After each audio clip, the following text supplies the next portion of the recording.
Hi, I'm Dr. Alex Swenson Ridley, and I'm so excited that you're here to embark on this journey of really learning about your hormones and understanding how everything is connected and really what you need to do in order to be able to heal naturally from whatever you're dealing with. And even when we think we know or understand what's going on with us, a lot of times there's some pieces that we're missing. And I'm really about helping you get to the root cause. And so, not just masking symptoms or looking at yourself as a compartmentalized being, as we tend to do in Western healthcare, but actually looking at, okay, what's at the root of these problems and what I'm dealing with. And that is why we are starting this exploration with cortisol. And what cortisol is, if you're not familiar with it, it's the stress hormone. Now, I don't know about you, but I never have any stress at all. Never. I'm homeschooling three kids. I own a business, married, it's COVID when I'm recording this, never, no stress at all. I'm being completely sarcastic, right? We all have stress. And where it becomes a problem is, especially in this day and age, we have a hard time finding the chance to de escalate from the stress. And so we're going to get into just what cortisol does in our body and to us and, how it should be regulated. And I will assert that for many of you embarking on this journey of watching this series, cortisol is actually the culprit that is causing a lot of problems. I'm going to just briefly share, not in a ton of detail, my own story. If you're here, you've heard some of my story that 5 years ago, I my health was a mess. I had a thyroid issue. My hair was thinning and falling out. I had absolutely no energy. I was putting on weight. I was completely miserable and I wasn't seeing a way out. I was also dealing with a lot of anxiety. And I remember one day I pulled over to the side of the road. I was working really hard. My son was one. He was, just kind of cheerfully playing and laughing to himself in the back seat, in his car seat. And I couldn't breathe. And there was a reason for this. I was headed home, and home at that time was not a safe space. My husband was dealing with a lot of alcohol problems and addiction and had fallen off the wagon in a big way a couple months before this. And so I never knew what I was walking into. And because of that, I was trying to escape my life by working too much and too hard. My business was growing, which was great, but I had absolutely no time for myself. I had no energy to do anything. I didn't work out. It was all that I could do if I actually managed to cook dinner. And I was, headed into a situation where I didn't know if my husband was going to talk to me, if he would be happy, if he would be drunk, if he would be not drunk, if he would be even be there. And I couldn't get a deep breath. And so I pulled over to the side of the road because I felt like I had to get out of the car or I was going to actually hyperventilate and not be able to breathe at all. And I realized now that what I was having was actually a panic attack. And I had such high anxiety that I'd gotten to that point. But I remember I got out and I looked up at the sky and I was just like, why? Why is this my life? And why is this happening? And I realized two things in that moment. Number one, I was really not okay, physically, emotionally, any of it. There was something really wrong, and I was finally willing to admit that to myself. And number two, I knew that it was in my control to do something about it, and that I was not willing to go down the road that so many of us tend to go down, which is to take pills or medications to mask symptoms instead of dealing with what was at the root of the problem. And in my particular case, it was a high level of really toxic stress was really what was at the root of the problem. And we're going to get into really understanding why that is today. But I share my story and I'm going to share a story of a couple of my clients as we go through this series as well, because it's not all about me. We're all women and we all have our own story and our own journey and how we got here. But you have to really be willing to look at your life and everything that's happened up to this point that's gotten you to where you are. And cortisol, is unfortunately, we've all heard the adage, stress kills. Stress is the new smoking. This has all been things that have come out in the last decade. But we have to be willing to get to the point where we really actually understand that. And so that is what my goal is with this video, is just getting you to understand and get to that point of being able to start to connect the dots, right? And figure out where you really have to do the work in order to heal. I've shared that today I no longer have a thyroid issue. My hair's not falling out. My cycle's not awful and painful and all the things that I was dealing with. And I'm very happily remarried. And, my son and I are safe and loved and well taken care of. My ex-husband left the state and is getting back on his feet. But, we ultimately came to the decision that it wasn't going to happen with us together. And, that was a lot of stuff that had to happen in order for me to get to a place where I was healthy again and could, take on a new relationship and could do all of that stuff. And a lot of healing had to happen. But that's part of what's possible when you're willing to go into the ugly and really deal with getting to the point where you can heal. And so this is going to be a lot more than just let's take a pill to fix this, or a supplement even, or whatever it is. I share some of that stuff through this, and in the work that I do with women. Obviously there's ways that we go about doing this, but a lot of it has to be a willingness to go into the ugly. And we can't control our circumstances, so a lot of times it's about figuring out how you can de-escalate from the situation, because we live in such a fast-paced world these days where we're juggling so many balls, and we have career and volunteer and friends and family and responsibilities with our kids and at work and all of this stuff, and we never ever get a break. And that is where bad things happen. We're really talking about, like, we have to stop the taking the medication, the doing, just masking symptoms with a pill, because as we know, hormone imbalance in women, at whatever point it happens at, 1 in 5 women develops a thyroid problem. 1 in 4 of us are on medication for depression or anxiety or some combination of the two. We deal with heart disease and with all of these things. But how we tend to go about treating that is to take a pill and mask the symptoms. And we have to stop doing that, because as we know, it doesn't help. It just puts us down this road where we're just getting sicker and feeling worse and all of these things. And so what we have to be willing to do instead is really understand how this works in our body. So we have stress, and this is stress affecting what's known as the HPA axis. And so this is your hypothalamus, your pituitary, and your adrenal cortex. And where cortisol gets made, your stress hormone, is in the adrenals. And so we've all heard of adrenal fatigue, or it's actually much more involved than that. So now it's actually called HPA axis dysfunction or dysregulation. And what happens is that as stress is sending signals to your hypothalamus that, hey, I'm stressed out, and so I need some cortisol, cortisol is being created in larger and larger quantities in your body. And it does a couple of things. It will inhibit thyroid production, for example.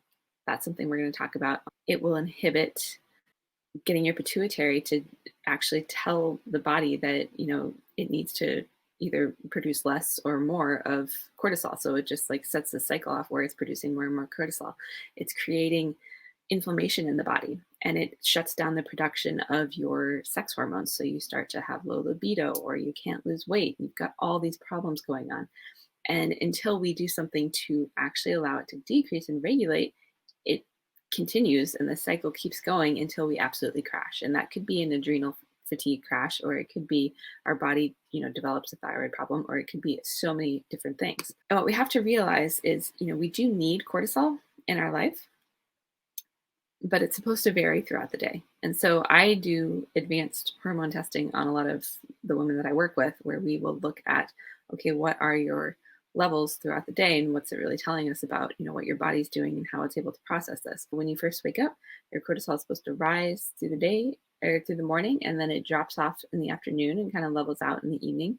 And around the time you go to bed, it, as you're going to sleep, it should be getting pretty low, because this is the time when cortisol actually resets and comes down to 0, and your body gets, a nice relaxation from that, and then it raises again in the morning when you wake up. And so this is a normal cycle for so many of us, because I've run this test on so many women now.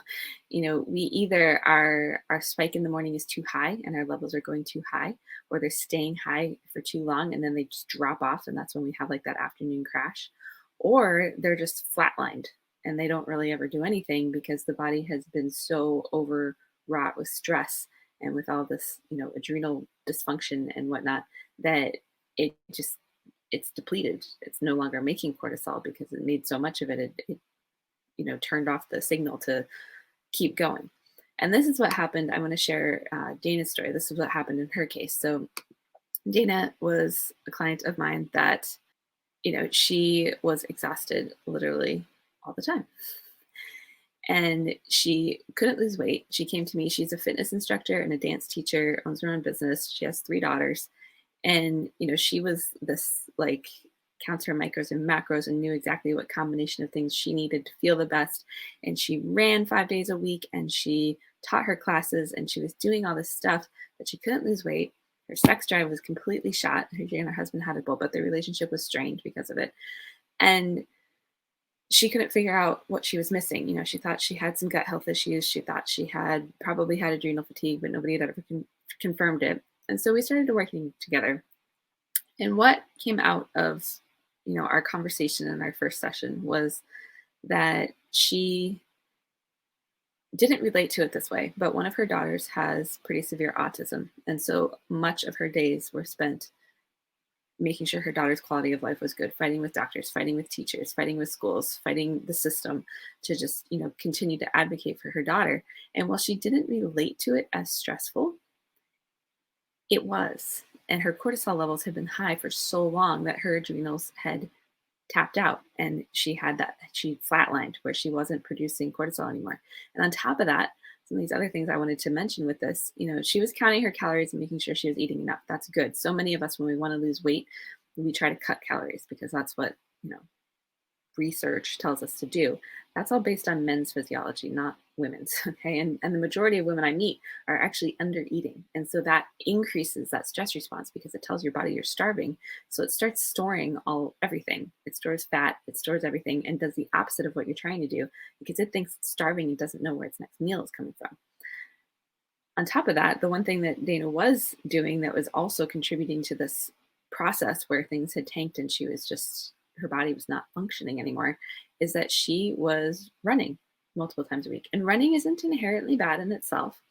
However, you have to allow stress to inform your exercise decisions. And what I mean by this is, if we think in our brain like, oh, I'm going to go run for weight loss or for, to be in shape, or for intellectually, we know that there's like good things that come from running, right?